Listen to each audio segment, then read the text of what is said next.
Hi, I'm Tamar Wilner. I'm a postdoctoral scholar at the University of Texas at Austin's School of Information.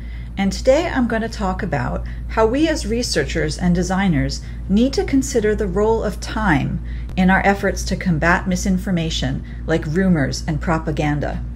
By doing so, I want to help us explore new solutions and design spaces for addressing misinformation. Really, if there's one thing I want you to take away from my talk, it's this. We need to address misinformation in the shared community spaces and sites of everyday life, like laundromats. Of course, it's important to have online interventions too that do things like fact-checking and labeling information. But we need a lot more support and understanding of the people who are doing misinformation interventions in the real world. They're people like teachers, librarians, journalists, and community organizers, to name a few. So in 2021, we went out and talked to these people we call interventionists. We especially wanted to prioritize those who work with rural communities and with Black, Indigenous, and people of color, because misinformation has been disproportionately impacting such marginalized communities for decades. And yet, these communities are often not at the table with a voice when we design solutions. So we convened 5 workshops, 1 hybrid and the rest virtual, to engage with these folks on the question of how we might address misinformation. During the workshops, participants critiqued existing digital literacy solutions, discussed how to adapt them to their local context, and brainstormed ideas that they would like to implement with each other. We collected notes, recorded conversations, transcribed these conversations, then used a constructivist, grounded approach to analyze our data. This involved creating codes to reflect trends we saw, conducting axial coding, writing memos, and choosing themes that we felt best told the story of what our participants said. So, what did we find? One thing we heard over and over was that lack of time facilitates the spread of misinformation. We often think about how people don't have time to verify, but there's another problem layered on top of this, our participants said. Misinformation often taps into strong, frantic emotions, pressuring us to make snap judgments and seek out belonging. This makes it harder for people to engage in critical reasoning. As a consequence, they said, responses to misinformation require processing those emotions and developing trusted relationships.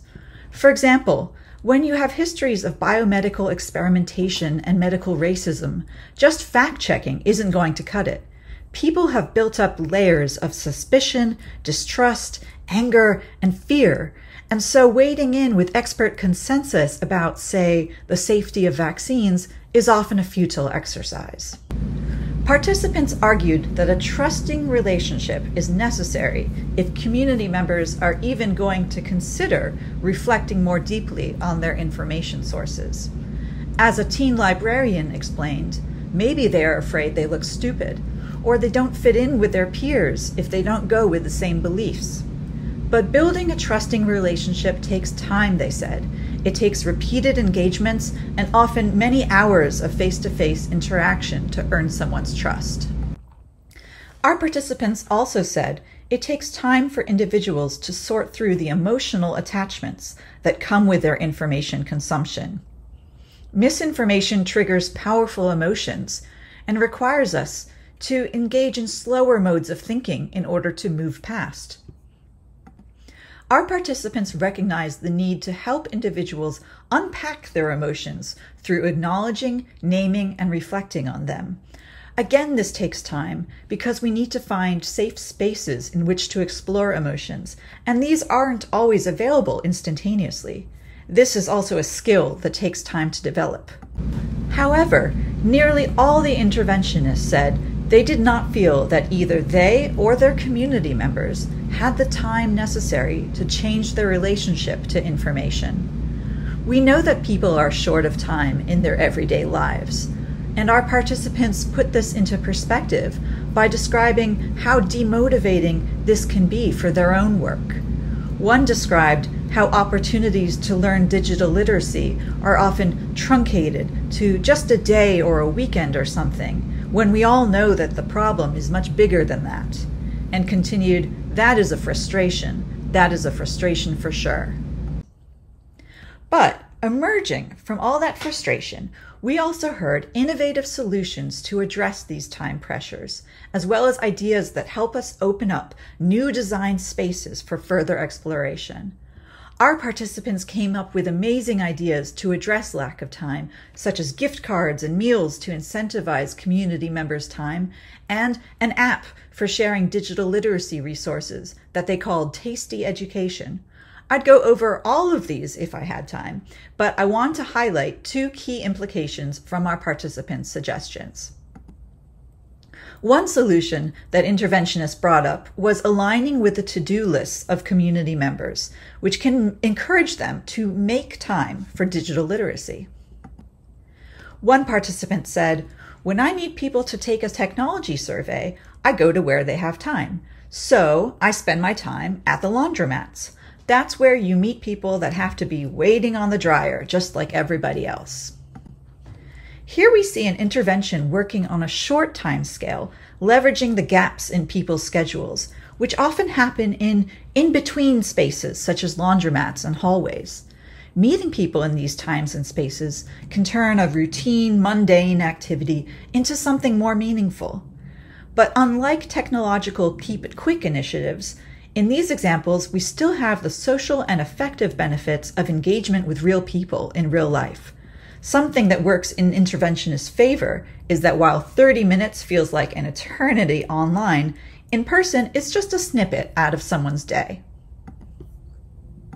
Another way to think about designing for shorter timescales is that while the direct interaction between an interventionist and a community member may be brief, the community member may continue to reflect over a longer period, considering the ideas from the intervention and gradually integrating techniques into their information consumption. As one participant said, interventionists might provide bites for people just to be able to chew on. For example, you could imagine a game that challenges a community member to employ an easy digital literacy skill throughout their day, and then later prompts them to reflect on how this practice shaped their relationship to information over time. At the same time, some participants said, "You know what? This work can't be quick. What we're talking about here is a complete reshaping of the temporal rhythms by which people engage with information. It's really a culture change. And so to encourage designers to consider a different design space, we draw on the idea of the digital Sabbath. This is an idea inspired by recent research on slow technologies and by ancient religious traditions, including the Jewish Shabbat. On the evening of Shabbat, as the daylight dwindles, you light candles. This marks the beginning of an island or sanctuary in time. It is a time for reflection and introspection, and this requires a break from everyday activities, working, shopping, even cooking and using electricity. Participants suggested that if individuals are to develop their own insights into their information habits, they need to occasionally step outside of the normal rhythm of their media habits. So what we're asking is, can we help people to create those sanctuaries amidst their frantic digital lives? We can consider this idea quite literally or more metaphorically. We might look to ambient interactions that unfold over a long period of time, but we can draw inspiration as well from the deeply communal nature of the Sabbath and the role of religious leaders as teachers. In a similar way, digital literacy interventionists could work with community members to explore alternative ways of reading news, looking for news reading habits that allow slower thinking. People's relationship with time is not a given. It is socially constructed, and in turn, time shapes the problem of misinformation. We must consider these relationships with greater nuance and work as designers with others to imagine new possibilities and to creatively reshape people's relationship with time. I hope this video inspired you to learn more, and if it has, you can definitely check out our paper. Thank you.